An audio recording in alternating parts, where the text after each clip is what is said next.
Hola, ¿qué tal? Muy buenas tardes tengan todos ustedes, pues aquí recibiéndolos con mucho gusto y transmitiendo desde el Instituto Nacional de Salud Pública para todos ustedes.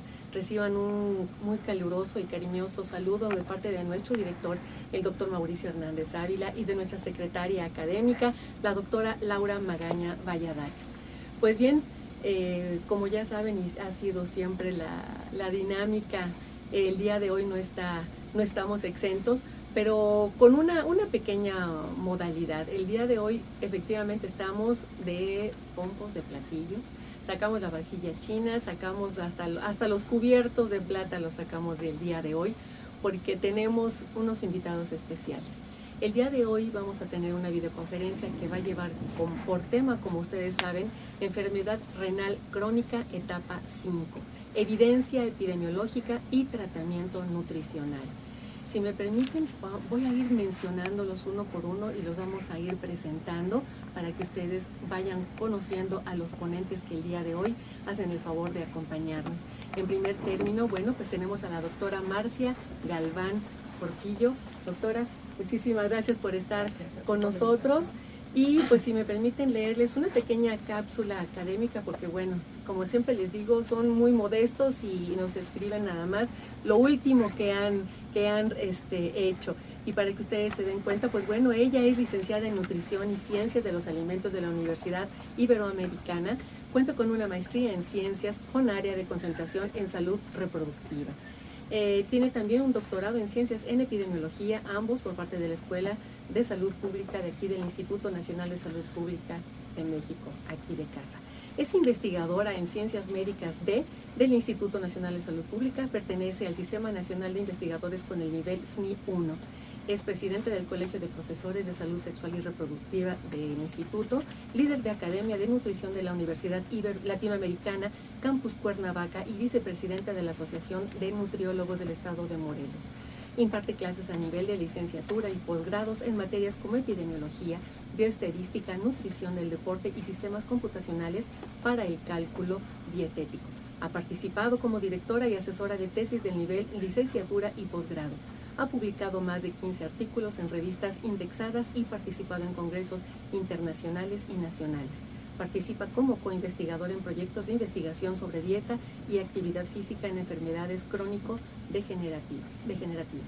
Pues bueno, una pequeña cápsula académica aquí de la doctora. Pues a continuación tenemos al doctor Tomaso Boquitio. El doctor, él es médico por la Universidad Nacional Autónoma de México, nefrólogo egresado del Instituto Nacional de Cardiología, expresidente del Instituto Mexicano de Investigaciones Nefrológicas y del Consejo Mexicano de Nefrología, profesor titular de nefrología de la Universidad La Salle, director de clínicas de Fresenius Medical Care Morelos. Muchísimas gracias por estar con nosotros, doctor. Y en último término tenemos a la doctora Susana Deza Sierra. ¿Qué tal, doctora? Muchísimas gracias por estar con nosotros. Ella tiene una licenciatura en Nutrición y Ciencias de los Alimentos en la Universidad Iberoamericana, candidata al doctorado en Nutrición Humana. Sus áreas menores son en Nutrición Internacional y Comunicación, Cornell University Ithaca en Nueva York. En 1981 desarrolla actividades de investigación bibliográfica en la Universidad Nacional Autónoma de México sobre recopilación y análisis crítico de la bibliografía sobre desnutrición y aprendizaje.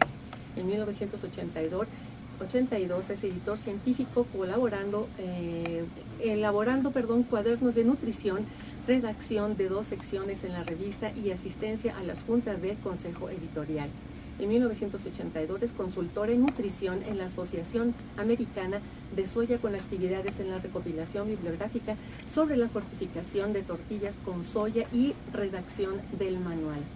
De 84 al 87 es director del proyecto de investigación sobre la lactancia materna en el Cornell University en la elaboración del protocolo de investigación, búsqueda del financiamiento, supervisión de 5 entrevistadoras decodificadoras, análisis parcial de datos, contabilidad y coordinación.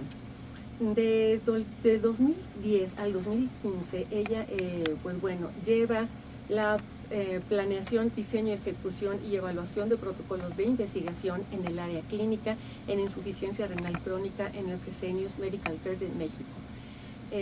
Los protocolos son supervisados por el director médico de la clínica y se realizan en colaboración con investigadores del Instituto Nacional de Salud Pública y de la Universidad Latinoamericana Campus Ciencia de la Salud.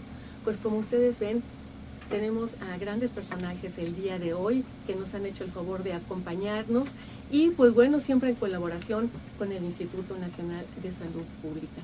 Pues no nos vamos a tomar más tiempo y vamos a pasar de lleno a esta videoconferencia del día de hoy. Y en primer término tenemos la exposición del doctor Tommaso Bocchicchio. Así es que, pues bueno, doctor, muchísimas gracias nuevamente por estar con nosotros y pasamos de lleno a su presentación. Muchísimas gracias y buenos días a todos. En los próximos minutos haré una presentación que de alguna manera está enfocada a abrir un poco el panorama desde el punto de vista epidemiológico en general y específicamente en México sobre el estado actual de la enfermedad renal, que por demás decir que es uno de los aspectos más importantes que existen. La enfermedad renal, es decir, la insuficiencia renal como tal, se le considera a una disminución de la filtración glomerular. Y la filtración glomerular no es la única función en realidad de los riñones, pero es realmente la que tomamos en cuenta para fines de definición. La filtración glomerular normal está alrededor cerrando números de 100, como ven ustedes en el extremo izquierdo de esta tabla, y se clasifica en etapas. Las etapas corresponden a rangos de filtración glomerular progresivamente por debajo de lo normal en etapas 1, 2, 3, 4 y 5. ¿Sí? En el siguiente cuadro ustedes pueden ver la descripción general de la etapa. Fíjense, la etapa 1 es daño renal prácticamente imperceptible con filtración glomerular normal o elevada. Son casos muy incipientes, incluso como ustedes saben, en nefropatía diabética, tan incipientes que no solo no tienen baja la filtración, sino que las mediciones de filtración glomerular salen altas, algo se le llama hiperfiltración. Después van a ver la prevalencia estimada, ¿sí?, en pacientes por millón de habitantes en cada etapa, y después lo tendrían que traducir a millones de pacientes para la población mexicana, ¿sí? Pero finalmente lo importante de esta transparencia es no solo describir las diferentes etapas de la insuficiencia renal, sino cuáles son las acciones que hay en cada una. Siempre hay algo que hacer.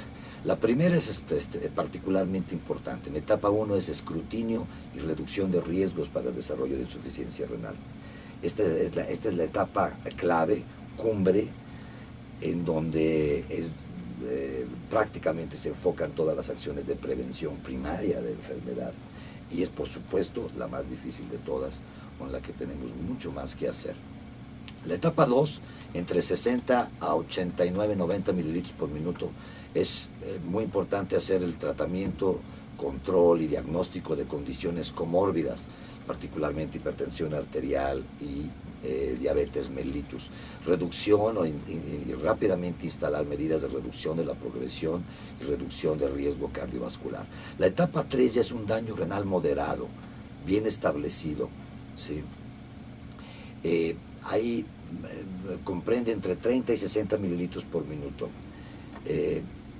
La premisa fundamental es, por supuesto, disminuir la velocidad de progresión en los pacientes con insuficiencia renal. La etapa 4 va de 15 a 30 mililitros por minuto. Es una enorme depresión de la función renal, apenas suficiente para mantenerse sin necesidad de tratamiento sustitutivo. Se piensa que en México hay un estimado de algo así como 1.700 pacientes por millón en esta etapa, y que fundamentalmente están en un estado de preparación para la terapia de reemplazo, ya sea diálisis o trasplante. Y por último, la etapa 5, menos de 15 mililitros por minuto, en donde es sin una indicación absoluta de tratamiento sustitutivo. Se piensa o se estima que estaremos cercanos a los 1.300, 1.200 a 1.300 pacientes por millón de habitantes, aunque pudiera ser mucho más. Y es la etapa en donde lo mandatorio es el tratamiento de reemplazo renal. A ver, cabe hacer un último comentario rápido sobre esta transparencia. Tengan en cuenta que la insuficiencia renal es la única insuficiencia orgánica de un órgano importante, vital, ¿sí? Que puede ser de alguna manera sustituido por un tratamiento, entre comillas, artificial, o sea, un tratamiento, digamos, sustitutivo de la función renal. Es decir, la diálisis parcialmente puede mantener por décadas a los pacientes, como van a ver en datos más adelante, por Marcia y la doctora Susana, pero no hay otra condición en términos de falla que pueda crónicamente tener pacientes en razonables condiciones médicas con una expectativa de vida que puede, dependiendo de muchos factores, extenderse a las décadas.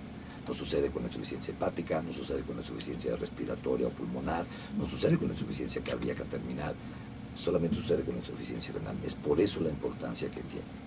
La siguiente transparencia es un balance final de factores. O sea, ¿de qué depende la atención de los pacientes renales en términos generales?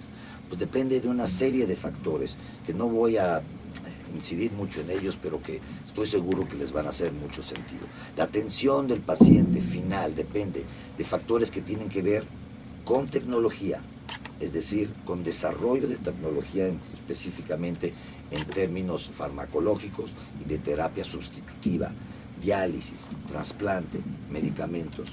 Eso es tecnología y hay una enorme dependencia por tecnología. Depende también de políticas de salud, ¿sí? Este punto no lo voy a abordar ahorita, pero es obvio que tiene que ver con cuestiones presupuestarias y de distribución de cobertura y de cobertura dependiendo de las condiciones de cada país o de cada estado en cada país. Depende de las condiciones epidemiológicas propias de la población en términos de prevalencia de diabetes, hipertensión arterial, obesidad y una serie de factores bien conocidos como que son como factores de riesgo. Y depende de los médicos, de los nutriólogos, de las enfermeras, de nosotros, de nuestras manos, de nuestras decisiones, de nuestro entrenamiento, de cuántos somos y cómo lo hacemos. El problema es un problema mayor, es decir, hay muchísimos pacientes, estos son datos de la Organización Mundial de la Salud.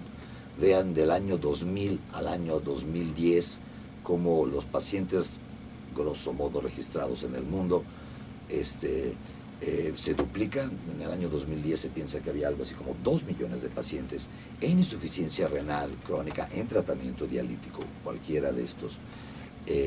Y bueno, estamos en 2015 y es muy probable que hayamos aumentado algo así como 400 a 500 mil pacientes en todo el mundo, y de ahí para adelante. En esta siguiente planteamiento es cuántos pacientes hay en México y cuántos debería de haber. Un comentario directo sobre este punto en específico, deben saber, es que no existe un registro de pacientes renales en México. Está pendiente, ¿sí?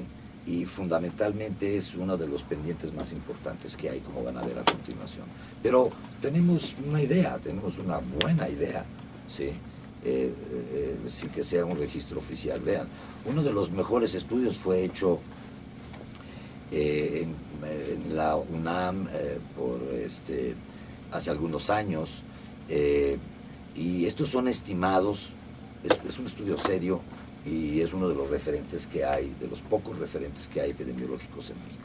Pero ven ustedes en el extremo izquierdo los estadios de insuficiencia renal, ven ustedes la definición, que ya la conocen, ven el número de individuos teóricos o eventuales, es decir, el número de individuos calculados por la tasa por millón de habitantes que arrojaron los datos del estudio de la UNAM de insuficiencia renal crónica en México hace unos 6, 7 años.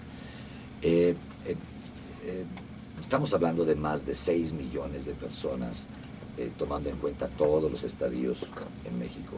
Es más, hagan la suma, 6,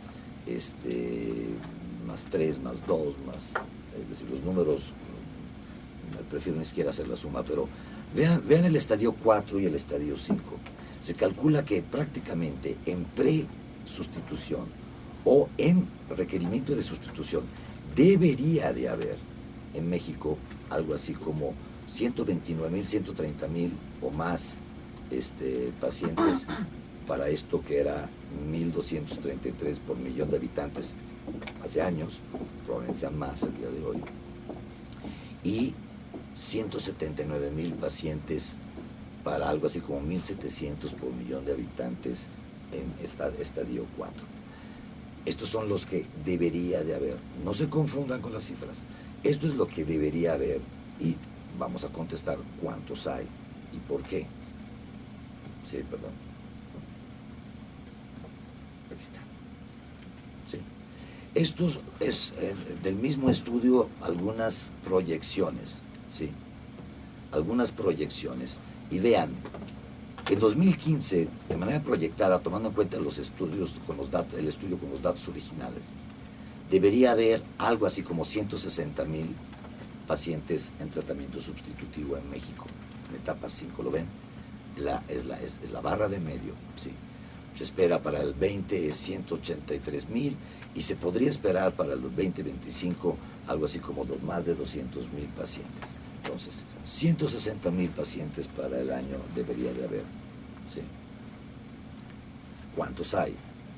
México es un país que tiene una población creciente que ustedes conocen bien, ¿sí? Y hoy por hoy, sin un registro, pensamos que hay algo así como 85.000 pacientes en tratamiento sustitutivo en México, lo cual da una prevalencia aproximada de algo así como 750 pacientes por millón de habitantes, ¿sí? Lo cual implica una incidencia muy alta en observaciones que les voy a mostrar, algo así como más de 300 pacientes nuevos por millón por año. El balance de diálisis peritoneal, hemodiálisis en México está muy en favor de diálisis peritoneal, aunque ha ido cambiando con el tiempo.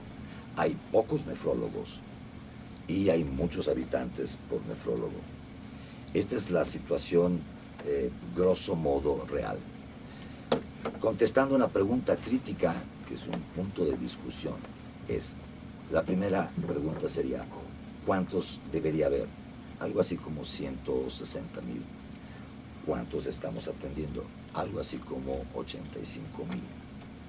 Quiere decir que estamos atendiendo a la mitad de los pacientes que teóricamente deberíamos de tener. Quiere decir que estamos atendiendo a la mitad de los pacientes. ¿Dónde están los demás? No acceden al tratamiento. Y esa es la realidad. ¿Hay que mejorar? Sí, claro, tenemos mucho trabajo por hacer. Esos son los números grosso modo. ¿Son exactos? No. No existe un registro nacional de pacientes en diálisis, ¿sí? Lo cual es quizá el peor pecado que hemos cometido. Lo demás se arregla. Y eso también eventualmente. Hace falta voluntad nada más. La siguiente, aquí está. Diabetes mellitus, hipertensión, obesidad y todo lo que está de alguna manera relacionado a la pobreza son los principales factores de riesgo. Ven el posicionamiento de la enfermedad renal. Estos son datos de hace pocos años de la Secretaría de Salud. Observen donde está la flecha. Insuficiencia renal como tal era el número 5, ¿sí?, de causas de egreso hospitalario. ¿De acuerdo? Quiere decir que ha ascendido de manera muy, muy importante. Todos los que trabajamos en hospitales, en servicios de urgencias, en unidades, internistas, médicos generales, nutriólogas, todos sabemos que hay muchísimos pacientes renales acudiendo diario a todas las instituciones de salud en diversos estadios de enfermedad y particularmente muchos que llegan siempre ya con necesidades flagrantes de diálisis. Pero vean, número 5 de esta lista de causas de egreso, y sin embargo las 4 previas son condiciones no crónico-degenerativas, cesárea, parto, embarazo. Es como que muy llamativo. ¿Cuál es la cobertura actual de los pacientes renales? Bueno, depende del sistema de salud. Grosso modo, el sistema de salud tiene 3 grandes sectores. Sector privado, mano derecha, la seguridad social como tal, ¿sí?, y el sector asistencial, si lo quieren ver así, o la Secretaría de Salud, el Seguro Popular. Seguridad social es IMSS, ISSSTE, Pemex, etcétera, etcétera, etcétera, y los pacientes privados, que es una fracción relativamente pequeña. ¿Cómo estamos en términos de cobertura de salud? Bueno, esto es tomado de la última encuesta nacional de salud y nutrición, son datos de casa, ¿no? Ahí lo tienen. El Seguro Popular ocupa algo así como el 30 y tantos, por 36% de la población, probablemente estos números un poquito más recientemente han cambiado, ¿sí? Sin afiliación, para fines prácticos da lo mismo, es el 25.43 en el sentido que no tienen seguridad social. Y IMSS, ISSSTE, a la mano derecha Pemex, Sedena, Semar y otros están distribuidos más o menos en las proporciones en las que ustedes ven, o lo que es lo mismo. Existe un número muy importante de individuos en el país que no tienen seguridad social como tal, tienen por supuesto la cobertura de la Secretaría de Salud o erogan por su propia cuenta los gastos en términos médicos, que si se fijan en la encuesta nacional de salud es menos del 1% de la población, es 0.44% en esta última publicación. Ok, así estamos divididos y eso explica algunas cosas que vamos a discutir más adelante. La siguiente pregunta es, ¿cómo y por qué crecen los pacientes con enfermedad renal? ¿Existe realmente esta supuesta epidemia de insuficiencia renal? ¿Sí? Que es algo que podemos discutir. Yo no creo que sea así. Yo creo que se están jugando otros factores para que podamos ver muchos o pocos pacientes que llegan a insuficiencia renal. ¿Sí? Y la pregunta es, ¿por qué? ¿Por qué crecen o cómo crecen? Estos son datos locales. El estado de Morelos, durante 2009-2010, logramos tener prácticamente el registro total de los pacientes. Y hicimos un pequeño análisis. Quiero que vean la prevalencia de pacientes al corte 31 de diciembre de 2009 en diálisis en el estado de Morelos. ¿Sí? La prevalencia total era algo así como 946 pacientes por millón de habitantes. Compárelo con el estimado teórico del estudio de la UNAM, que era de 1.200 pacientes por millón de habitantes. Pero ahora se los voy a hacer comparar en unos minutos más con otros países, la prevalencia en otros países, y van a ver que nuestra prevalencia probablemente hoy por hoy esté algo así como a la mitad de la que en teoría debería de estar. Quiere decir que nos faltan muchos pacientes por atender. No se diga cuánto nos falta por prevenir y no se diga cuánto nos falta por educar. Pero estos procesos, lo sabemos muy bien, tampoco se dan de un día para otro. Lo importante es estimularlos y empezar y hacer lo que nos toca hacer desde cada trinchera. Vean la diferencia, por ejemplo, de prevalencia entre quienes tienen seguridad social, algo así como 864 pacientes por millón, sí, como 1.900 pacientes 1924 pacientes, contra los no asegurados, sí, que son muy pocos. ¿Por qué? Pues porque el Seguro Popular no incluye la atención de insuficiencia renal crónica en modalidades de diálisis. No todavía. Son pacientes nuevos, los números son espeluznantes, llegan muchísimos pacientes nuevos a demandar servicios de salud relacionados con enfermedad renal avanzada. Fíjense, la tasa de nuevos por año en el 2009 fue cercana a los 600 pacientes por millón, ¿sí? Lo cual, por supuesto, es capaz de sobrecargar cualquier sistema de salud en cualquier condición. Pero ahora comparémonos, ¿no? Así es donde estamos y veamos cómo están algunos otros. Vean esta gráfica, este es sacado del último reporte del registro americano en la parte internacional. El único estado que llegamos a hacerlo nosotros, pero actualmente la única parte de México que está representada en este registro es Jalisco, el registro de Jalisco, ¿sí? Que de alguna manera, sin ser obviamente es el registro de un estado, está bien llevado, conozco perfectamente bien a la gente que lo hace. Y es información que no podría extrapolar a todo el país, pero que no creo que esté demasiado lejos. Esto es el hit parade de la incidencia mundial en quienes reportan de pacientes nuevos con insuficiencia renal etapa 5 por millón de habitantes, por país. Las letras son pequeñas, pero déjenme decirles, el que está hasta arriba en incidencia, algo así como cercano a los 500 pacientes por millón de habitantes, Recuerden los números que les mostré de Morelos, eran muy similares. Adivinen quién es Jalisco, es decir, el único representante que reporta. Le sigue es Taiwán, me parece, Estados Unidos, ¿sí? Por ahí de 400 pacientes por millón de habitantes. Y si ustedes ven al fondo, hay también pacientes que tienen hay también países que tienen aparentemente una incidencia mucho más baja, ¿sí? Pero las incidencias de Japón, Singapur, Estados Unidos, Taiwán, Jalisco, Tailandia, Malasia, están prácticamente todas arriba de los 200, 300 pacientes por millón de habitantes.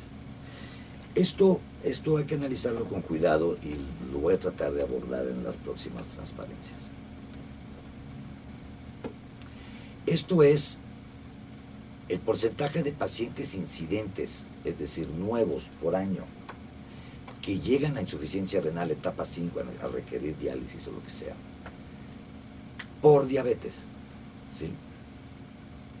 Y como ven, en los primeros lugares está Singapur, Malasia, Jalisco, México es el tercer lugar, con 50 y tantos %, me parece ver, algo así como la mitad de todos los pacientes nuevos que llegan son diabéticos. Hay algunos países que nos ganan, pero estamos en el tope de porcentaje de llegada de pacientes a diálisis por diabetes mellitus en esta lista seleccionada, digamos, por invitación reportada al registro americano que hay muchos diabéticos. ¿Sí? Esta es la prevalencia de diálisis por millón de habitantes por país. Vean cómo los países que fundamentalmente, para fines prácticos, así que esta es prevalencia de diálisis, ya espero que ya se vea. Vean cómo los países, que para fines prácticos tienen como sea un sistema de salud que asegura que la enorme mayoría de los que lo necesitan lo reciben, ¿sí? Es decir, asumiendo que si lo necesitas tienes una altísima probabilidad de que tengas cobertura de tratamiento dialítico, la prevalencia en estos lugares, si se fijan, rebasa por mucho los 2.000 pacientes por millón de habitantes. ¿Sí? Nosotros calculamos que en México debería haber una prevalencia de 1.300, 1.000 o más, no lo sé, no lo sabemos, ¿sí? Porque no hay registro. Pero si pensamos que los países que tienes asegurado, tú tienes insuficiencia renal y prácticamente tienes asegurado que vas a tener acceso a un sistema, a un programa de diálisis, tienen algo así como que por arriba de 2.000 o por lo menos de 1.500 pacientes por millón de habitantes. Quiere decir que nos falta mucho más por atender, mucho más por ver. Okay. La siguiente transparencia es las diferencias internacionales en términos de diálisis peritoneal contra hemodiálisis. ¿Sí? Son barras y lo anaranjado es diálisis peritoneal, lo azul es hemodiálisis. Ya desde aquí, viéndolo así, digamos, desde lejos, ya se ven las letras, pues se ve que prácticamente el 90% de los pacientes en el mundo están en hemodiálisis. Pero si ven los últimos 3 hasta el fondo, es decir, bronce, plata y oro de diálisis peritoneal en el mundo, les voy a decir quiénes son en ese orden. México, por lo menos lo que respecta al estado de Jalisco, Nueva Zelanda y Hong Kong. ¿Sí? Son su país que ha apostado mucho a la diálisis peritoneal. No voy a decir si es bueno o malo, esto ya lo discutiremos. Pero tenemos una proporción de las más altas del mundo en términos de diálisis peritoneal contra hemodiálisis. ¿Lo ven ahí? Estos son datos del 2002 presentados en el 2014 por el registro americano de diálisis. Ahora, vean un momento este es el mapa de Estados Unidos del mismo registro. Y esto es tasa de incidencia ajustada por sexo, edad y raza. ¿Lo ven? Y ahora, lo más oscuro que ven ahí son los lugares de Estados Unidos donde hay mayor incidencia. No es casualidad que Texas, California, el área del Mid-East, ¿sí? Chicago, ¿no? Tienen los niveles más altos de incidencia de insuficiencia renal en Estados Unidos. Pero no es casualidad también que la presencia de población mexicana y latina en estos estados es también extremadamente alta. Bueno, no solo se ve en el mapa, sino que cuando el USRDS, es decir, el registro americano, se da cuenta de que hay un enorme peso en términos de la población hispana, como ellos le llaman, en incidencia y prevalencia, cuando hacen un análisis por etnia o por origen o por raza, ¿sí? Se dan cuenta que los niveles de incidencia en población hispana son muy por encima, son muy altos. Y si ven ustedes el número en la mano derecha, ¿sí? En la línea azul, se van a dar cuenta que oscila muy cerca de lo que dice el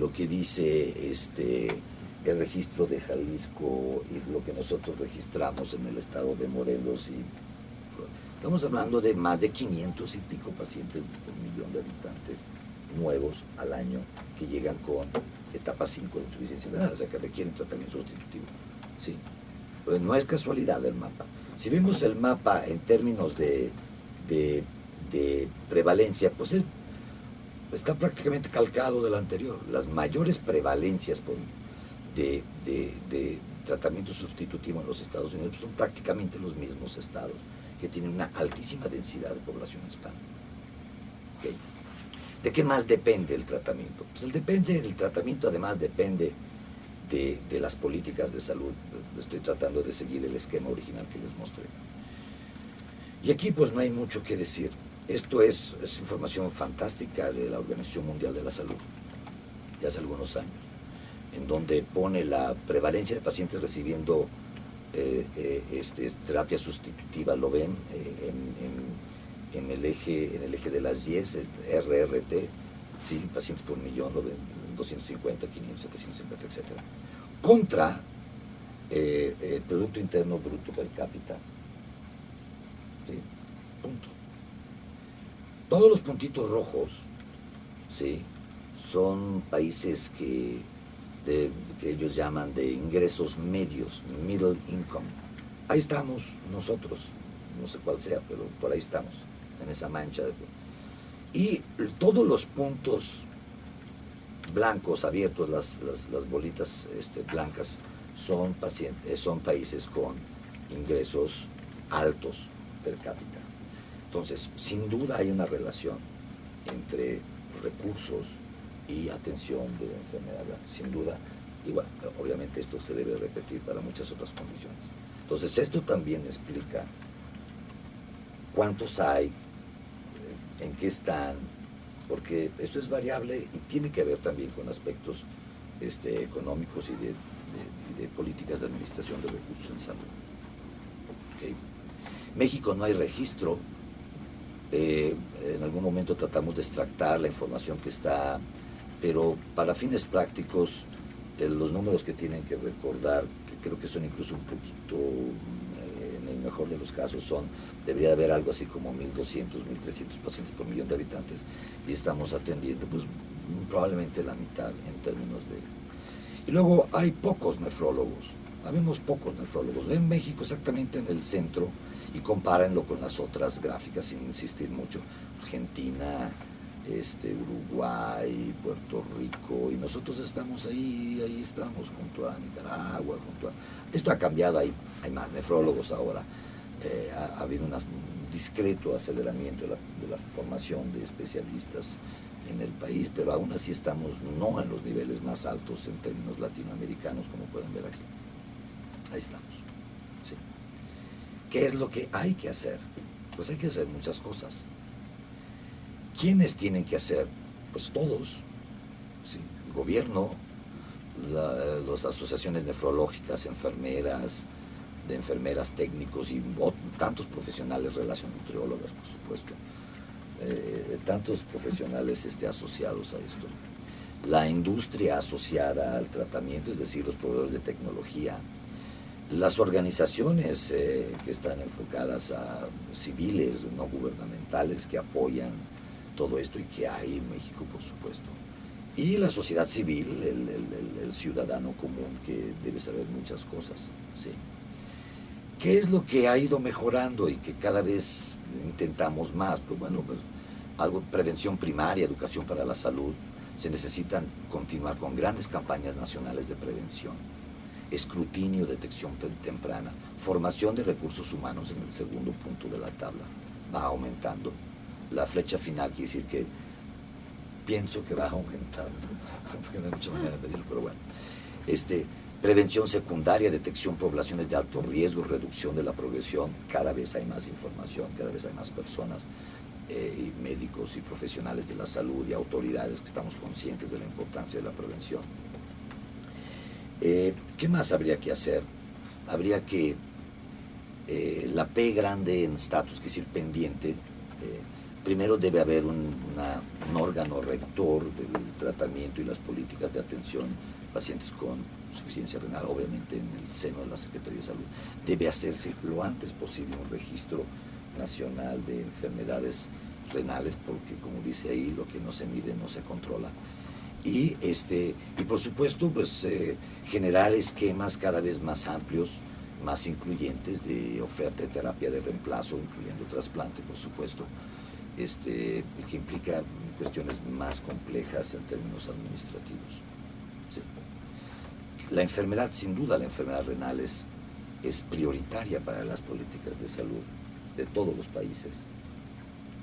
Y esto es la última transferencia, es un poco una visión global de lo que pienso que pasamos. Vean ese gran bote que se alimenta de los nacimientos y disminuye su nivel de las defunciones. Ese gran tanque es como la población general, 110 millones de habitantes, con un crecimiento razonablemente cercano al 1%. ¿Sí? Ahora, vean que hay un engranaje maligno que está compuesto por hipertensión, diabetes, edad y varias otras cosas, que en teoría generan algo así, hagas lo que hagas, de momento, a más de 1.300 pacientes por millón de habitantes, a que requieren tratamiento sustitutivo. Ahora, ¿a dónde van? Esos van a un pool teórico, 140.000, 150.000, no lo sé. Ese pool teórico que flota, se está recambiando. Llegan pacientes nuevos, la flecha verde, la flecha amarilla intermitente, pero también hay quien fallece en espera, créanme, desafortunadamente son muchos, para mantener el pool teórico de pacientes que deberían de requerirlo. Entonces, ¿por qué no se acaban? Porque llegan los nuevos. ¿Sí? Debe tener algún equilibrio ese pool de pacientes que no reciben tratamiento. Obviamente este tanque elevado tiene una salida que son fundamentalmente en este país los que tienen seguridad social. ¿Sí? Y hay otra salida, diría yo, bastante reducida, que son los que no tienen seguridad social, es decir, todos los demás, ¿de acuerdo? Y entonces eso genera el balance, es decir, si a mí me dicen, ¿por qué es tan alta la incidencia en algunos sitios de...? Bueno, porque probablemente no se ha llegado a algo que les va a mostrar Marcia, que es la meseta que se hace en la incidencia con el paso del tiempo, cuando todos los pacientes que de momento lo necesitaban tienen acceso de momento a los servicios de salud. Es decir, si yo estoy en un sitio en donde digo, hoy por hoy no hay posibilidad de alcanzar tratamiento sustitutivo aquí, en esta población, ¿cuántos pacientes tienes? Cero. O sea, no tienes pacientes con insuficiencia renal que estén en etapa, no. O sea, ¿qué ofreces en términos de tratamiento? No, pues nada, pues no hay. Bueno, solo para que me entiendan un ejemplo muy sencillo. Si yo al día siguiente pongo 50 lugares de tratamiento sustitutivo, ya no voy a tener cero de incidencia. Ahora los voy a llenar probablemente en muy poco tiempo. Si pongo 100 espacios, pues probablemente los llene. El día en que llegue prácticamente a que solo los nuevos son los que poco a poco se van integrando, se va a aplanar la curva que parece que cada vez hay más pacientes que llegan nuevos, porque no hemos alcanzado un equilibrio entre la oferta del tratamiento y la demanda del tratamiento en una población dada. Reflexión final: si buscas resultados distintos, no hagas siempre lo mismo. Yo me detendría aquí, maestro. Perfecto. Vamos a continuar esta ponencia dividida de alguna manera en tres, y vamos a continuar en esta ocasión con el tema con la doctora Susana Tesa. Vamos a esperar 2 minutitos nada más, bueno, 1. Hay que entre la presentación. Perfecto, continuamos. Bueno, buenas tardes a todos.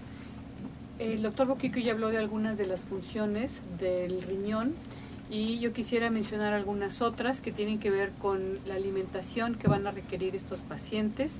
Entre ellos está el metabolismo del potasio, del calcio y del fósforo, y la eliminación de líquidos.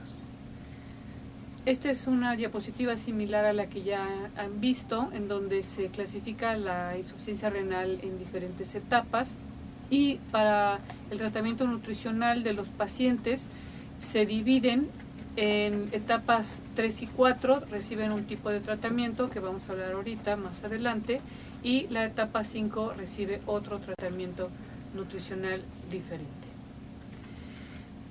Antes de entrar ya al aspecto técnico, quisiera mostrarles un poco sobre lo que se trata en la terapia nutricional.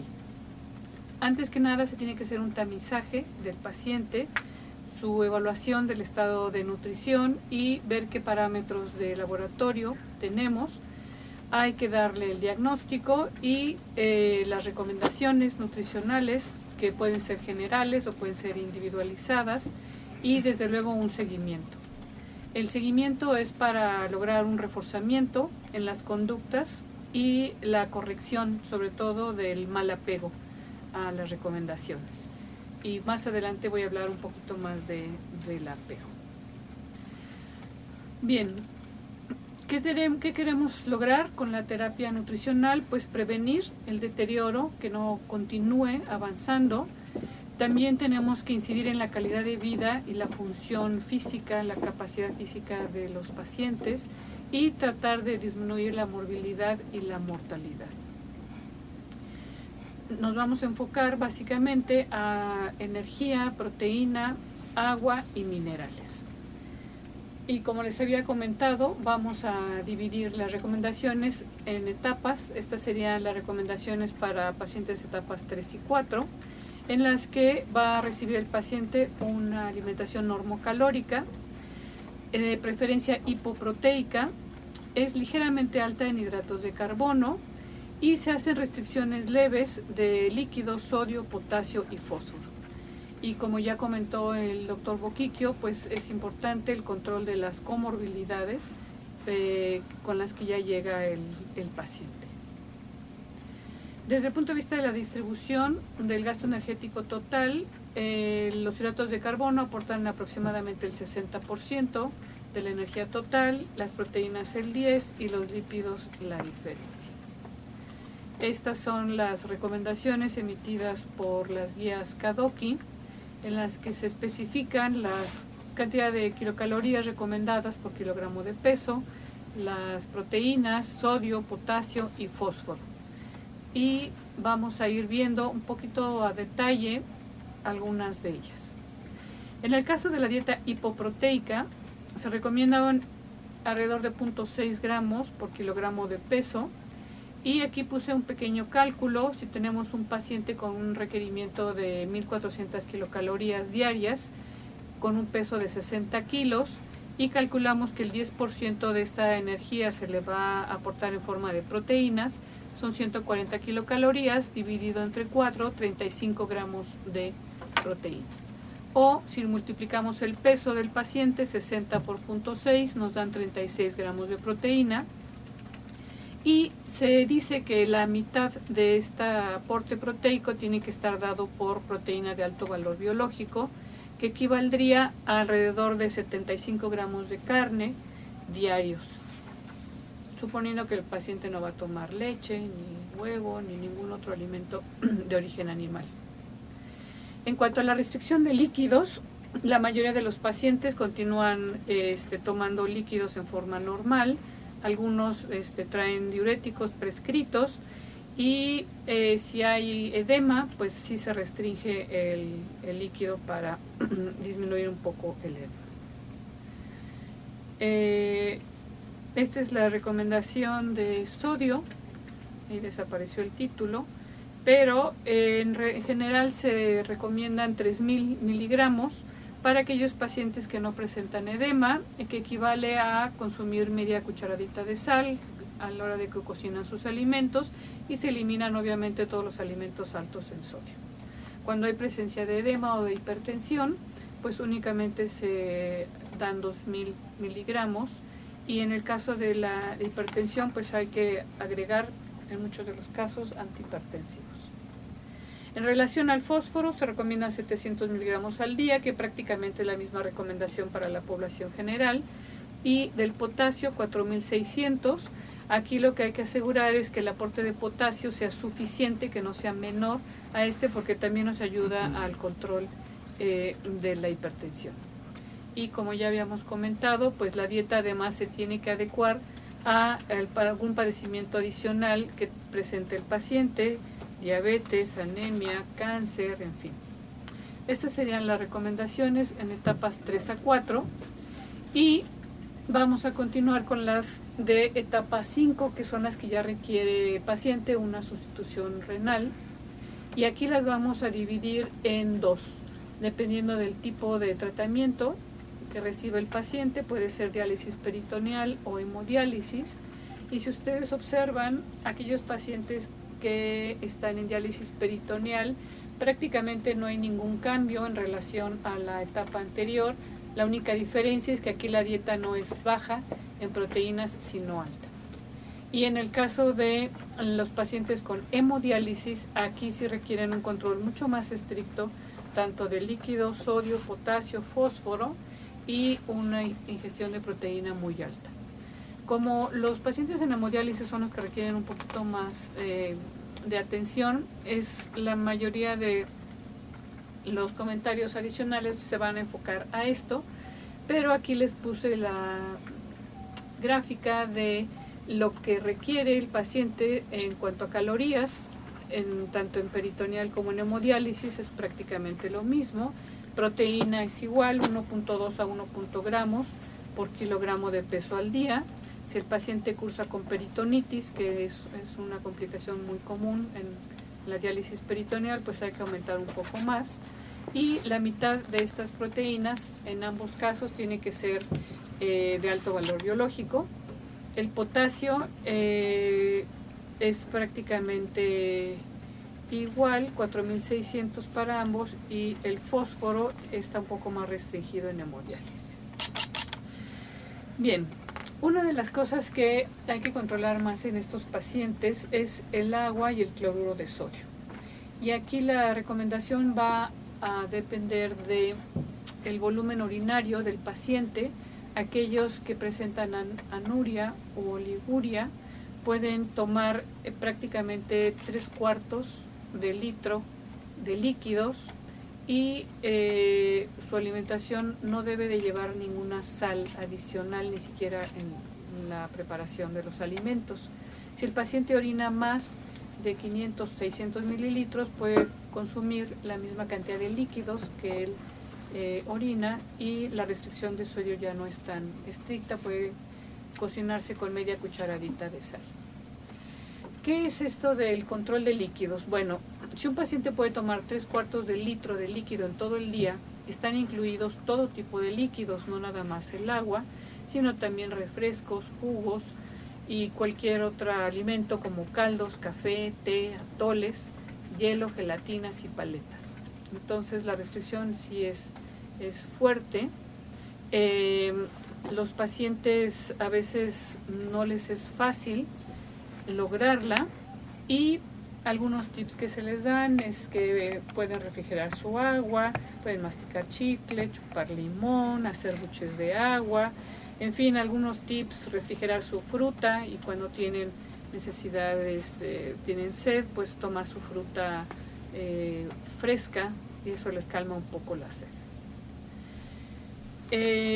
Dentro de los líquidos hay que considerar también frutas y verduras. Estos se dan en forma adicional, aparte de lo que puedan beber. Pueden los pacientes consumir alrededor de 5 porciones entre frutas y verduras, pero el tamaño de la porción es pequeña, media taza, para evitar igual la sobrecarga hídrica. Bueno, aquí quise hacer un pequeño balance de dónde viene el líquido que acumulan estos pacientes en su cuerpo. Y tenemos que entender que estos pacientes orinan muy poco, ya no orinan, entonces la ingestión de líquidos es una fuente muy importante de agua, pero también los alimentos, aunque consuman alimentos secos, y el agua metabólica es una fuente de agua en el cuerpo, y los pacientes pierden agua a través de orina, si es que orinan, o a través de lo que se llaman las pérdidas insensibles, como el sudor, respiración, heces, etc. Y aquí quiero detenerme un poco porque hay pacientes que este parámetro del sudor se vuelve a favor de ellos, sobre todo cuando sudan en forma excesiva, en forma simultánea, espontánea, o cuando se someten a algún calentamiento, un tipo de baño sauna, o hacen ejercicio, actividad física vigorosa, sudan y de esta manera logran eliminar parte del agua que tienen acumulada. La acumulación de agua en los pacientes es crítica porque les puede causar hipertensión, insuficiencia respiratoria, y entonces los pacientes tienen que llegar con cierta cantidad de agua a hemodiálisis que se va a extraer durante el mismo proceso, pero no pueden traer agua en exceso. Si un paciente que acude a hemodiálisis normalmente 3 veces por semana durante 3 a 4 horas, debería de aumentar en forma ideal 2.6% del peso seco entre una hemodiálisis y otra. O si se atraviesa un fin de semana, pues podría llegar a aumentar hasta 4% de su peso seco. ¿Esto qué significa?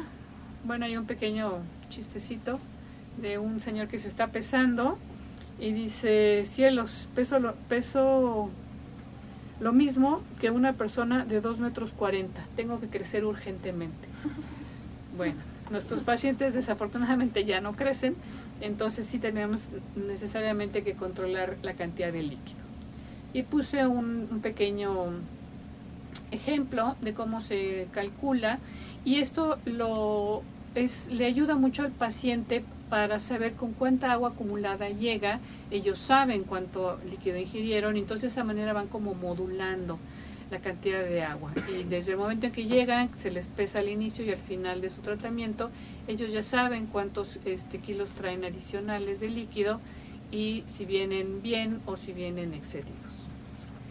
Otra cosa que me gustaría resaltar es que esta acumulación de líquido entre una hemodiálisis y otra no es igual para todos los pacientes, va a depender del peso. Y no es igual un paciente que pesa 50 kilos que uno que pesa 90 kilos. Obviamente a mayor peso, pues el paciente tiene un margen un poco más alto, porque dijimos que todo está en proporción al peso seco, y entonces esto hace que pacientes tengan un parámetro para regular su ingestión. Y bueno, el doctor no lo comentó, pero realmente en las clínicas de hemodiálisis el control del incremento de peso es complicado. Y aquí tenemos un pequeño paciente que le jura a la doctora que no ha tomado líquido, que estuvo toda la semana muriéndose de sed con la boca seca, prácticamente en el desierto. Y la doctora, que está viendo el registro de cuánta agua trae acumulada, pues dice: ¿cómo? ¿Se metió la manguera o cómo le dice? Es un problema común. Bueno, otro problema que tienen los pacientes es la restricción del sodio. Obviamente hay que eliminar la sal en la mesa, cocinar únicamente con la sal permitida, no se puede adicionar productos como caldo de pollo en polvo, salsa de soya, etcétera. Alimentos salados o industrializados tampoco. Y algunos alimentos se pueden enjuagar, por ejemplo el atún, se le puede quitar un poco el agua, pero realmente todo lo industrializado viene excedido en sal. ¿Qué pueden hacer los pacientes para que la comida no les sepa tan insípida? Pues pueden adicionar ajo, cebolla, chile inclusive, o bien cocinar con una variedad de especias, que contamos muchas, hierbas de olor, etcétera. Y ya existe un sazonador comercial especialmente diseñado para estos pacientes, que aunque no da el sabor salado, pero sí mejora mucho la palatabilidad. El paciente tiene que aprender a leer el etiquetado nutrimental para no exceder su consumo de sodio. Si es un producto que tiene menos de 200 miligramos, pues es apto para ellos. Si tiene más, definitivamente no. Y esas son en cuanto a las restricciones de sal y líquidos, que van muy unidas. La otra restricción que tienen estos pacientes que están en hemodiálisis es el control del potasio. El potasio se elimina principalmente a través de la orina, pero estos pacientes, aunque orinen, realmente ya no pierden cantidades significativas de potasio a través de la orina. Entonces se le explica al paciente los alimentos que son bajos, moderados y altos en potasio. Y en base a esto, pues ellos van haciendo su selección de alimentos. Hay muchos que les cuestan igual trabajo eliminar o de reducir su consumo, como serían los frijoles, cualquier tipo de leguminosas, son altas en potasio, el aguacate, el jugo de naranja, el plátano, la papa, el jitomate, en fin, hay una gran variedad de productos altos en potasio que estos pacientes tienen que restringir o reducir. ¿Qué pasa cuando no lo hacen? Pues se puede presentar la hipercalemia, que es muy desagradable para los pacientes. Presentan náusea, debilidad, entumecimiento, calambres, hormigueo, pulso débil, latido cardíaco, y la mayoría de los pacientes que están en hemodiálisis en algún momento han sentido algunos de estos síntomas, entonces sí tratan de controlar su potasio. Otro de los minerales que necesita control es el fósforo, y aquí la lista de alimentos que tienen que restringir es un poquito más amplia. Nuevamente las leguminosas, los semillas integrales, lo que son carne de cerdo, chivo o borrego, y las bebidas a base de cola. Muchos pacientes creen que con la hemodiálisis les van a extraer todo el fósforo que ellos toman antes de entrar a hemodiálisis, pero desafortunadamente así no es. Se extrae una pequeña, muy pequeña parte, y ellos quedan con niveles altos de fósforo, y esto va teniendo repercusiones en su salud. La más importante son daños en los huesos, que son prácticamente irreversibles. También presentan ansiedad, cansancio, a más largo plazo, depósitos de calcio en ojos, corazón y pulmones, y el hiperparatiroidismo secundario.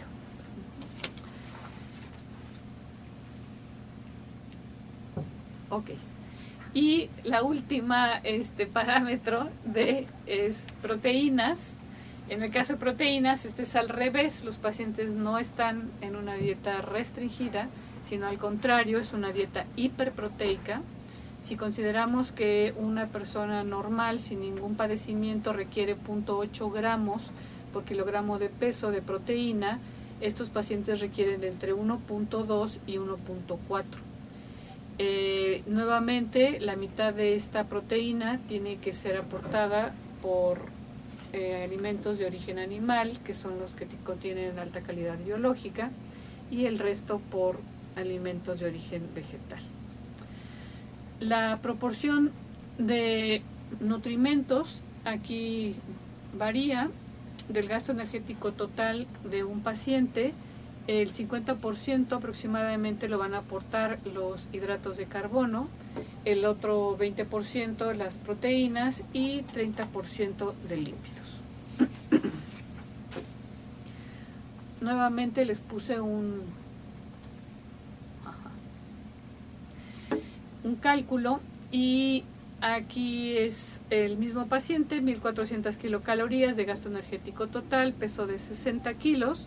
Si calculamos que el 20% de esta energía tiene que estar dada por proteína, son 280 kilocalorías, dividido entre 4 nos dan 70 gramos de proteína diarios que requiere el paciente.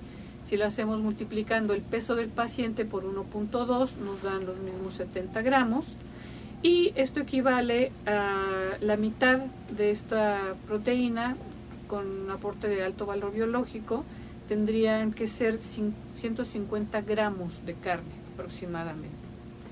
Aquí los pacientes hay que recordar que vienen de una dieta hipoproteica de las etapas 3 y 4, muchos de ellos ya hasta se volvieron vegetarianos y llegan a hemodiálisis y tienen que aumentar mucho el consumo de carne, pollo, pescado, etcétera. Les cuesta trabajo, mucho trabajo.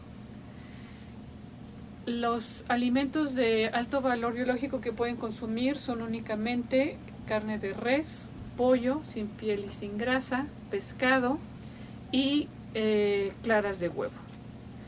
No pueden consumir otro tipo de carnes, de cerdo, chivo, borrego, porque son altas en fósforo. ¿Qué pasa cuando el paciente no logra tener un consumo apropiado de proteínas? Pues esto va a causar una baja en su albúmina y por otro lado va a causar debilidad muscular. Los pacientes refieren cansarse con más facilidad o no tener la misma fuerza que antes y también bajan su sistema inmunológico, están más propensos a enfermedades de tipo infeccioso. Bueno, esa es en general la alimentación en estos pacientes y nada más algunas reflexiones adicionales.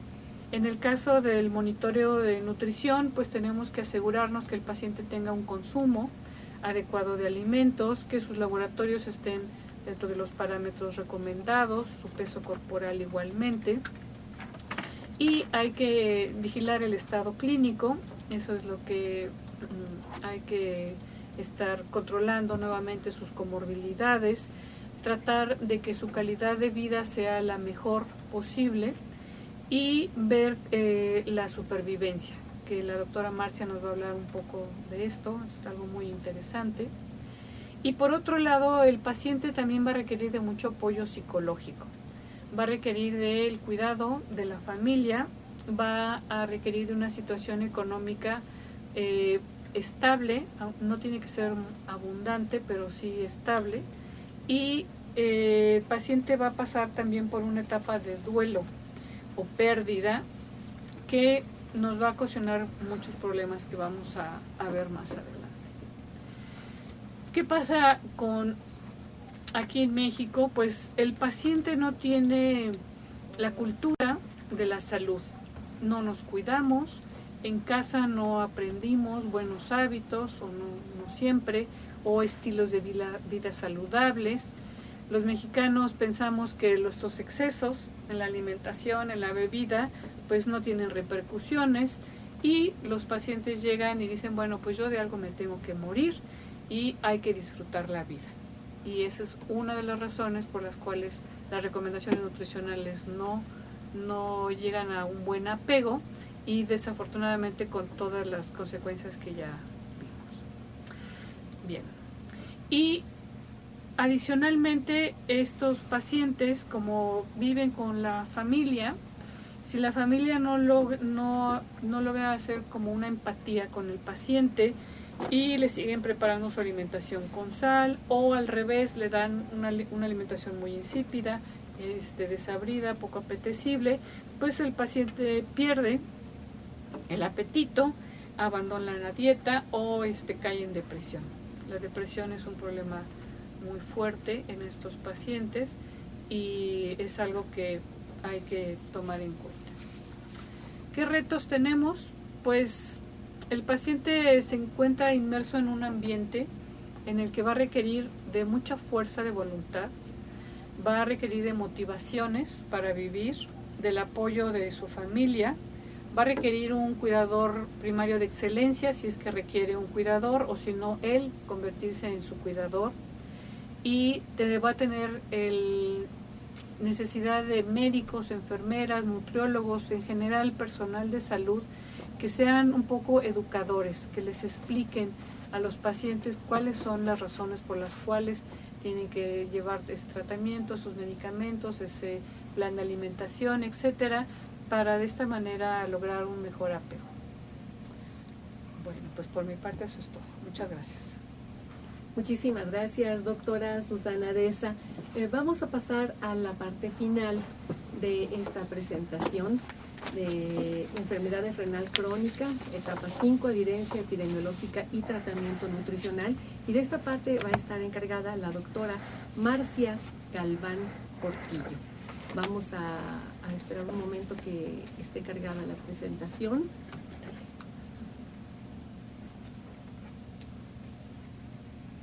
Y vamos a continuar. Bueno, pues buenas tardes. Yo les voy a hablar un poquito, ya les hablaron sobre la evidencia epidemiológica que tenemos, los datos, y por otro lado ya les hablaron sobre la parte nutricional. Yo les voy a hablar ya de la parte de sobrevida de estos pacientes. ¿Qué es lo que pasa? ¿Qué es lo que estamos observando con estos pacientes? No me voy a detener mucho en esto, el doctor Poquiquio ya lo mencionó, en México no contamos con registros nacionales de enfermos renales crónicos. Los datos también los mencionó más actualizados el doctor, y podemos ver que también el número de pacientes que tenemos en hemodiálisis pues es bastante importante. Esta es una situación en cuanto a México. Esta gráfica que vemos aquí es la que les mencionaba el doctor que les iba yo a presentar, en donde básicamente lo que estamos viendo es que las incidencias de los pacientes renales en etapa 5 a partir del año 2000 esta incidencia empezó a sufrir a presenciar como una platea a partir del 2000 a la fecha. Y si logran ver la rayita amarilla es para la población hispánica.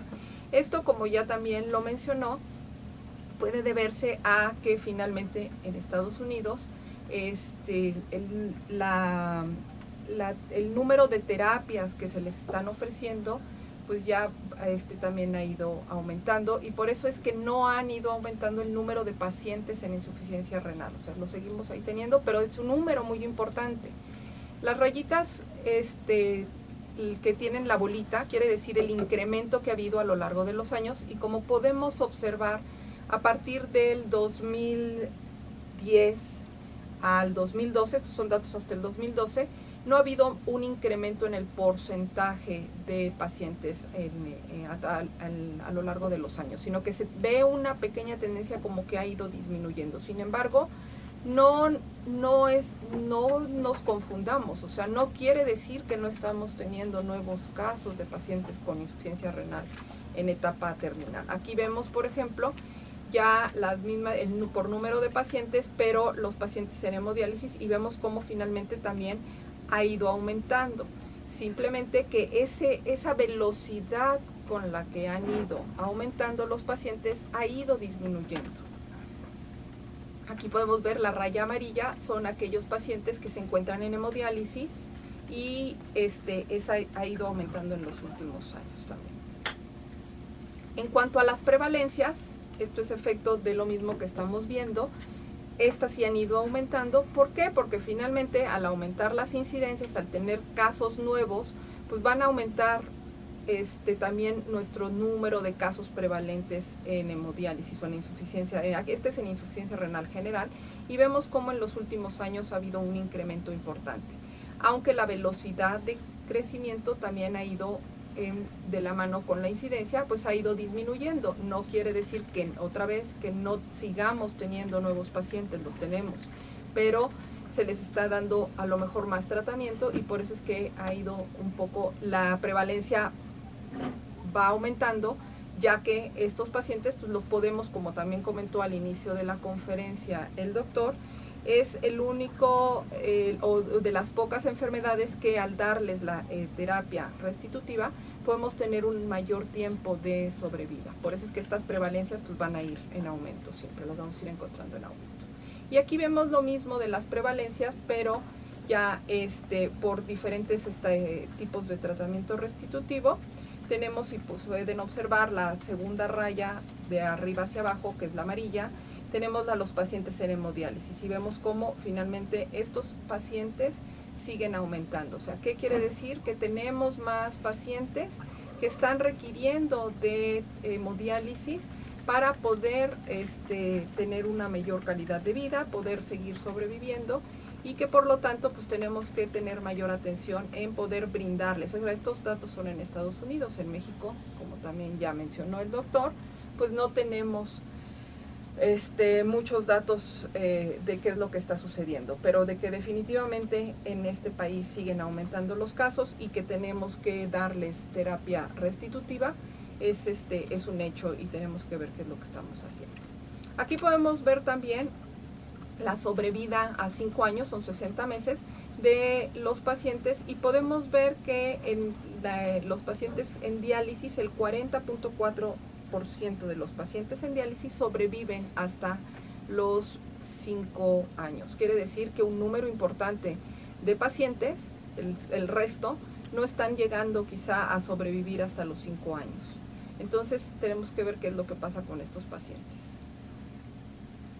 No me voy a detener, ya el doctor les explicó esta gráfica y algo muy importante es que dentro de las principales causas de insuficiencia renal o de enfermedad renal crónica, tenemos a la diabetes mellitus en primer lugar, la cual provoca el 48.5% de los casos con insuficiencia renal. Tenemos la hipertensión arterial en segundo lugar y en tercer lugar tenemos las glomerulopatías crónicas. ¿Por qué es importante este dato? Porque también, como ya lo vimos y lo mencionaron en la encuesta nacional de nutrición más reciente, pues vimos que tenemos un alto porcentaje de pacientes con diabetes mellitus. Y un dato que es muy importante, que se menciona también en la encuesta, es que un porcentaje muy importante de estos pacientes con diabetes que reportaron en la encuesta ni siquiera tenían o conocían que en realidad eran diabéticos. Entonces, ¿qué quiere decir? Que en la población estamos teniendo pacientes que tienen diabetes, pero que ni siquiera saben que tienen la enfermedad. Y por otro lado, aquellos pacientes que ni siquiera llevan un control adecuado de sus medicamentos, quiere decir que tenemos un porcentaje muy importante de pacientes que en muy poco tiempo van a estar brincando hacia pacientes con algunas complicaciones propias de la diabetes, como es la nefropatía diabética. Pero, ¿qué es lo que pasa finalmente con estos pacientes? Bueno, a partir del año 1999 más o menos, empezó a surgir lo que se conoce como la paradoja de la obesidad o la epidemiología inversa. ¿Y a qué se refiere con esto de la epidemiología inversa?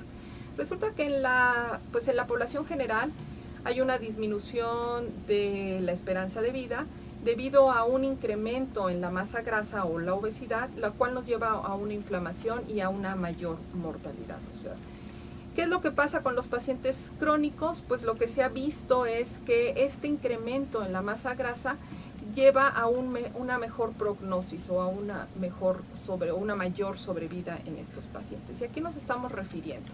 Especialmente en los pacientes en hemodiálisis, pues se ha visto o existe evidencia sobre que la obesidad, la hipercolesterolemia y la hipertensión se han asociado con una mayor supervivencia en estos pacientes. Los pacientes con enfermedad renal crónica, etapa terminal, en hemodiálisis y el exceso de peso, se ha visto que tienen menores complicaciones durante las hospitalizaciones, un menor riesgo de muerte súbita y un mejor pronóstico a corto y a largo plazo en comparación con aquellos pacientes normopesos y principalmente en aquellos pacientes con bajo peso. Por otro lado, también hemos visto que aquellos pacientes con un índice de masa corporal muy bajo, es un factor de riesgo para tener una mayor mortalidad en estos pacientes. Varios estudios de tipo epidemiológico han mostrado finalmente que el bajo peso, como pueden ver, es un factor de riesgo de morir por todas las causas en estos pacientes, mientras que aquellos pacientes con un mayor índice de masa corporal tienen una mejor sobrevida. Si ven esta gráfica, en el cuadro de la izquierda, en la parte superior, tenemos un menor índice de masa corporal, y los riesgos que nos están reportando de morir por todas las causas, pues son mayores en comparación con aquellos que es la parte derecha del cuadro, tienen un mayor índice de masa corporal y el riesgo se ve como va disminuyendo. Esto no significa que los principios fisiopatológicos vasculares en estos pacientes se vean modificados. Lo que se está viendo es que a lo mejor existen algunos otros factores de riesgo que son más dominantes y que superan la asociación tradicional entre la obesidad y la mortalidad, como hemos estado observando en la población general. Entonces, no pensemos que tampoco no podemos decir que el aumentar de peso pueda ser tampoco bueno o malo. O sea, existe mucha controversia, tenemos que seguir estudiando estos factores y bueno, ahorita vamos a seguir viendo qué es lo que nos dice la evidencia epidemiológica. Aquí les presento un cuadro, no se ve muy bien, pero básicamente son todos los estudios que hay hasta el momento, hasta el 2014 publicados, donde han evaluado esta asociación. Y en este cuadro que les menciono, que es a partir de 1999, es el primer estudio en donde ya se empieza a hablar sobre la epidemiología inversa. Todos estos estudios son cortes muy grandes, tienen un tamaño de muestra muy grande y han podido, en todos, si se fijan, a partir de todos los que tenemos hacia abajo, han hablado sobre esta epidemiología inversa. Han encontrado que un mayor índice de masa corporal les confiere una mayor sobrevida a estos pacientes en especial que se encuentran en hemodiálisis. Este otro estudio empieza a encontrar una asociación ya en forma de J, que por ahí, si algunos han asistido a algunas otras conferencias, principalmente de enfermedades cardiovasculares, han oído hablar de esta asociación en forma de U o de J, en donde el riesgo en ciertos momentos o en ciertos puntos de corte son protectores, pero después de cierto tiempo vuelve a presentar un riesgo incrementado o importante. Este otro estudio, Johansen, ya en el 2004, reporta también un incremento en la sobrevida en pacientes con índices de masa corporal elevados, en población, en razas blancas, hispanas, más no en poblaciones, en asiáticos americanos. Esto empieza ya a hablar, es uno de los primeros estudios donde empiezan a hablar de que en la población asiática no se puede observar esta misma asociación. Sin embargo, hacia abajo, los 3 últimos estudios sí logran encontrar en poblaciones asiáticas esta misma asociación. Kalantar, que es uno de los que más ha hablado sobre la epidemiología inversa, empieza ya también a hablar no nada más del índice de masa corporal como tal, sino que empieza a diferenciar entre el porcentaje de masa grasa y masa magra. Entonces ahí es donde se empieza ya también a hablar un poco de la composición corporal y de que el índice de masa corporal a veces no nos permite distinguir entre las diferentes componentes de la composición corporal, como son la masa grasa y la masa magra o masa muscular principalmente. Ay, perdón, se me fue. Finalmente, este estudio de Mahonar es uno de los estudios con tamaños de muestra bastante interesantes, y él empieza, al igual que con Kalantar, empiezan a estudiar no nada más el índice de masa corporal basal, sino lo que empiezan ellos a estudiar es el cambio del peso a lo largo de la enfermedad. Como ya pudimos escuchar a la doctora Dehesa, ellos tienen una restricción muy fuerte en su alimentación. Muchos, como también lo mencionaba, se vuelven vegetarianos. Por lo tanto, esto repercute de manera importante en el cambio de peso que estamos observando.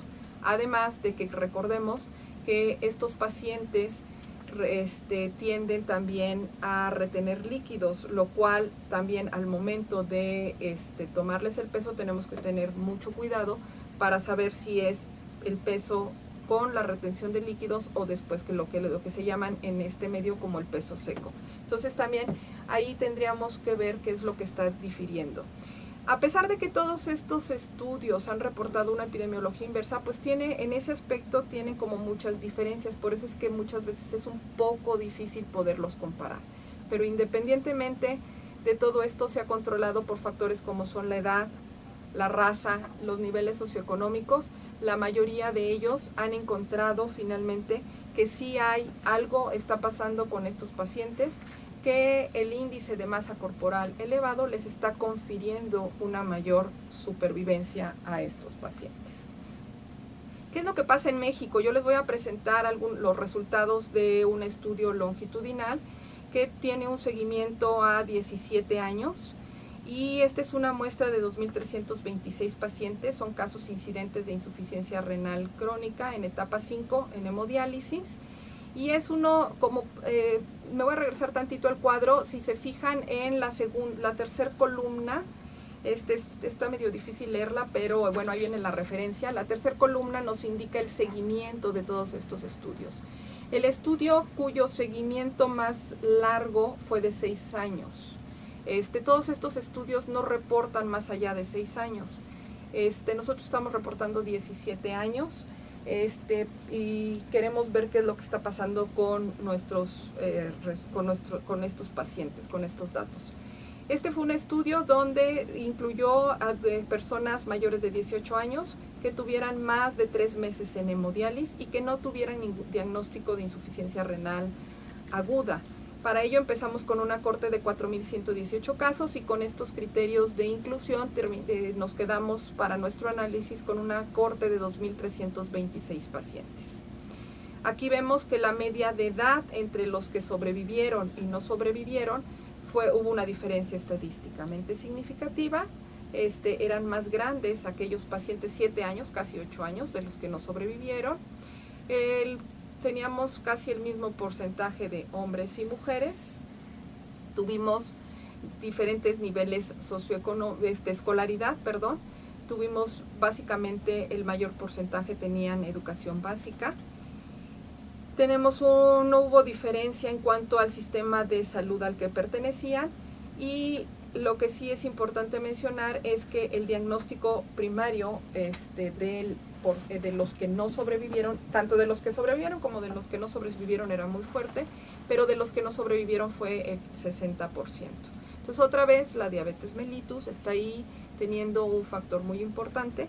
Recordemos que tenemos una prevalencia muy alta, así como incidencia de diabetes mellitus en este país.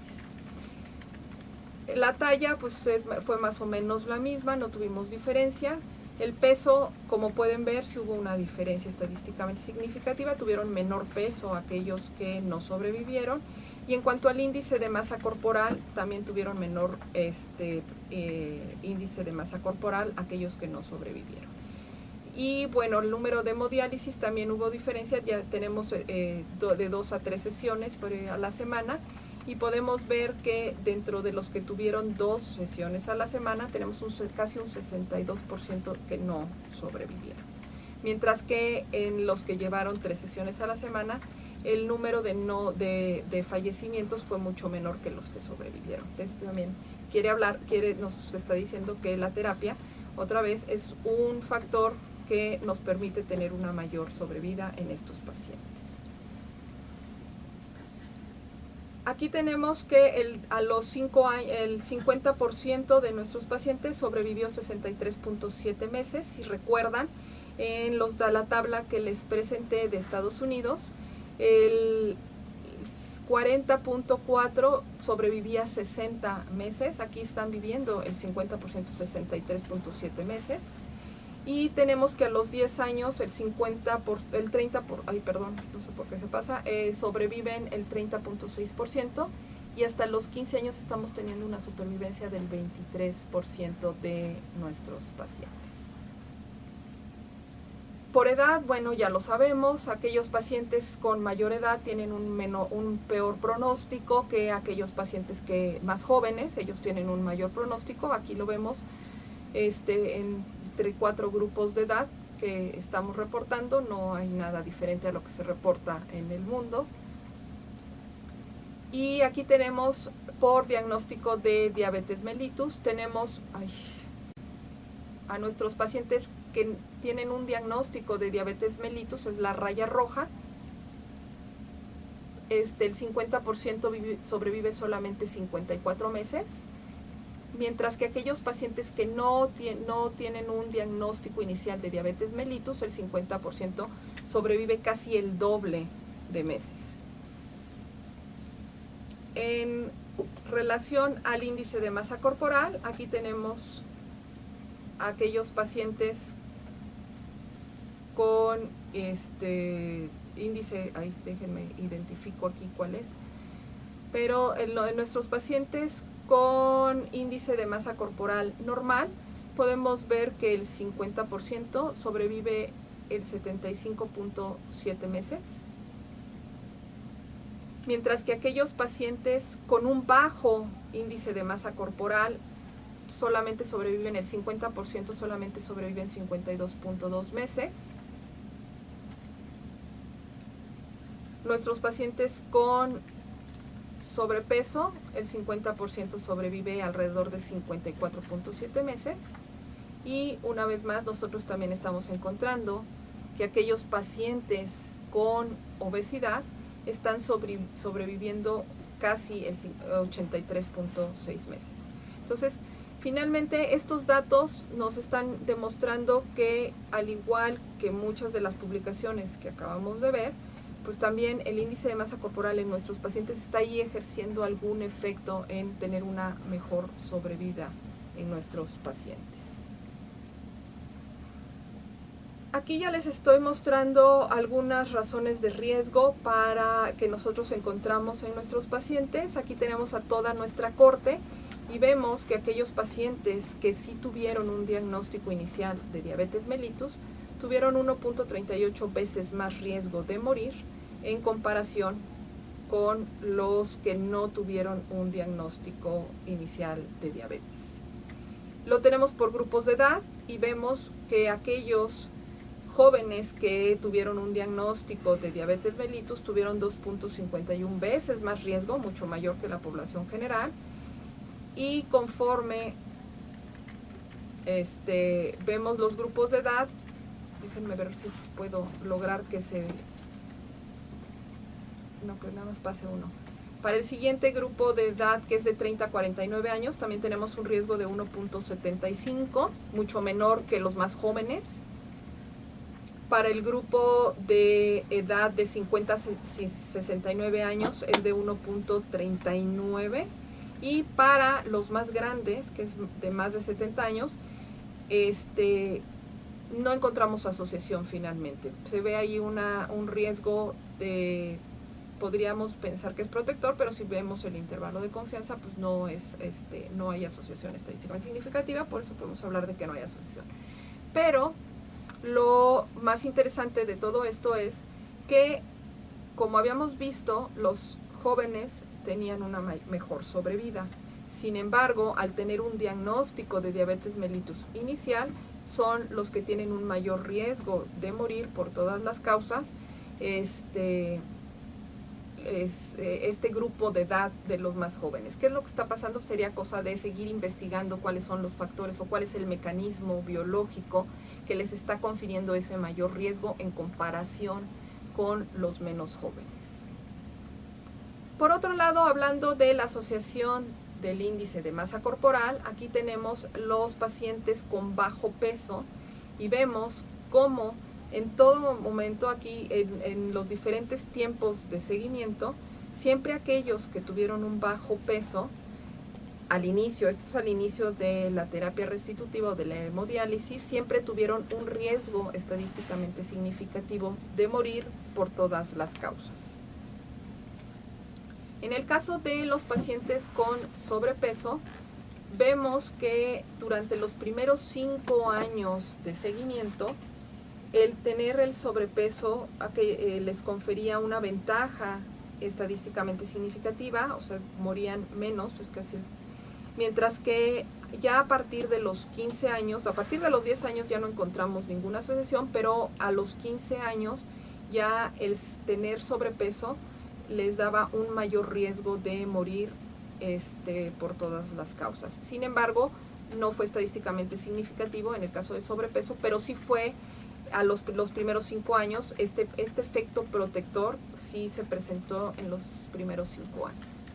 Y para el caso de la obesidad, podemos ver que aquellos que presentaban obesidad tuvieron casi el 50% menos de riesgo de morir durante los primeros 5 años.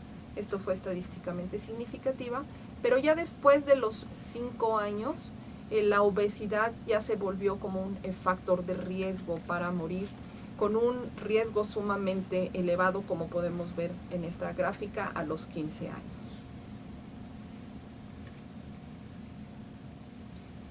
¿A qué podemos atribuir estos resultados?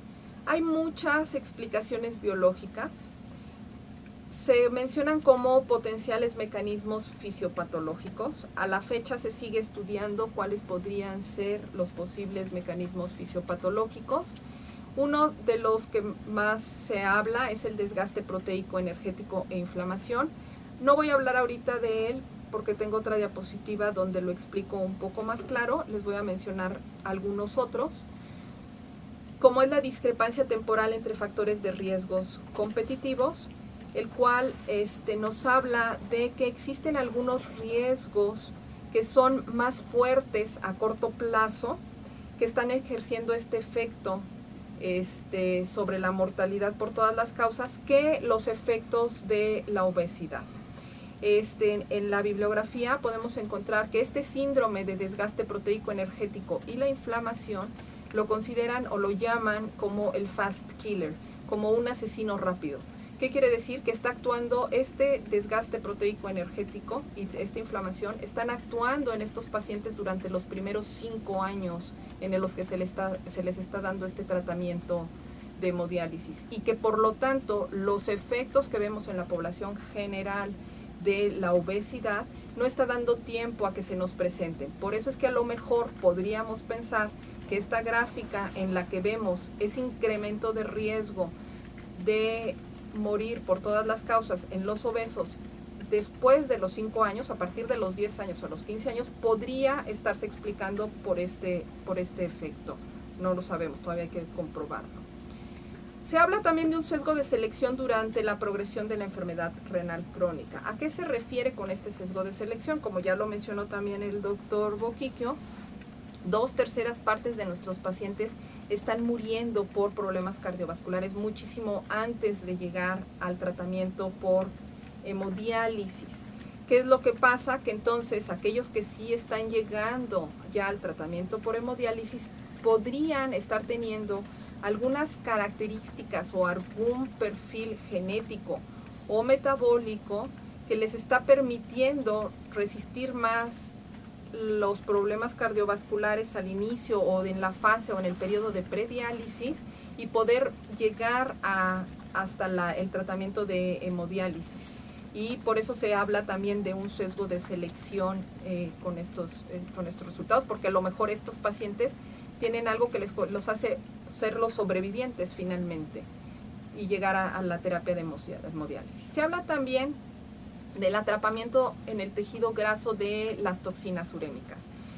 El incremento, como sabemos, al haber un aumento en el índice de masa corporal, estamos teniendo un aumento tanto de masa grasa como de masa muscular, y por lo tanto esa masa grasa que se está teniendo al haber el aumento del índice de masa corporal puede estar reteniendo algunas toxinas urémicas. Hay por ahí un estudio donde lo que se vio fue que al disminuir el peso de algunos pacientes, lo que pasaba era que había una liberación de algunas moléculas lipofílicas a la circulación, como son los hexaclorobencenos. También en otro estudio se reportó que al haber una disminución del peso en estos pacientes, disminuía el metabolismo oxidativo, el cual finalmente les estaba confiriendo el metabolismo oxidativo al disminuir ya no los protegía de los radicales libres y también eso tenía un mayor riesgo de morir. Otra de los efectos o de los posibles explicaciones biológicas que se mencionan mucho en la literatura es la causalidad inversa, la cual habla de que posiblemente el índice de masa corporal no sea la causa, sino la consecuencia de la condición, lo cual conduce a un mal resultado en estos pacientes con hemodiálisis. Y existen otras potenciales hipótesis, como es alteraciones hormonales, como es una hipótesis que habla sobre la endotoxina lipoproteína. Tenemos alguna otra donde habla sobre la estabilidad hemodinámica, que como también ya mencionó la doctora Dehesa, estos pacientes generalmente siempre cursan por problemas de hipertensión y a la hora de que están en su tratamiento de hemodiálisis hay una disminución de la presión, de la presión, y por lo tanto dicen que quizá el tener la hipertensión les esté protegiendo al momento de la hemodiálisis y los pacientes obesos tienen mayor hipertensión y los protege de los efectos de la baja de presión arterial al momento de los tratamientos. En cuanto a las alteraciones hormonales, tenemos que con la obesidad hay una disminución de la respuesta al estrés, lo cual disminuye la activación de neurohormonal aguda por efecto de la obesidad y en cuanto a la hipótesis de las endotoxinas lipoproteínas, se dice que con la obesidad hay un incremento en los niveles de lipoproteínas que se unen y reducen las concentraciones de endotoxinas circulantes. En relación al desgaste proteico energético, sabemos que estos pacientes finalmente tienen un incremento del catabolismo muscular debido a que, como también ya lo mencionó la doctora Dehesa, tienden a comer menos alimentos, hay una falta de nutrimentos circulantes, lo cual nos lleva a una falta de nutrimentos circulantes, cursan por una inflamación sistémica, hay alteraciones endocrinas, tenemos acidosis metabólica y activación de citocinas proinflamatorias, lo cual nos lleva a una pérdida acelerada de proteína muscular, de proteína que se encuentra en la masa muscular y de energía en la masa grasa, que como sabemos, esto incrementa el riesgo de morir. Y por otro lado, en cuanto a las alteraciones hormonales, ya voy a acabar, hay algunos estudios en donde hablan que en estos pacientes en hemodiálisis al haber una menor función renal, tenemos mayores niveles de leptina sérica, tenemos mayores niveles de grelina total, principalmente la obestatina, las cuales son hormonas anorexigénicas y las cuales finalmente se ha visto que causan caquexia y síndrome de desgaste proteico energético.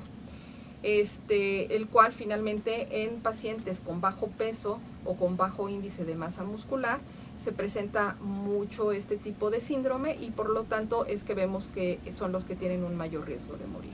Y finalmente la grelina se ha visto, es una hormona que se produce a nivel del estómago principalmente y el intestino y se ha visto que le confiere ciertas características como es una disminución de las citocinas y que además confiere una cierta cardioprotección. Entonces, esta es una de las explicaciones por las cuales podríamos estar pensando, como ya vimos, esta hormona se encuentra aumentada en estos pacientes, que podría posiblemente estar explicando por qué el índice de masa corporal elevado protege a estos pacientes.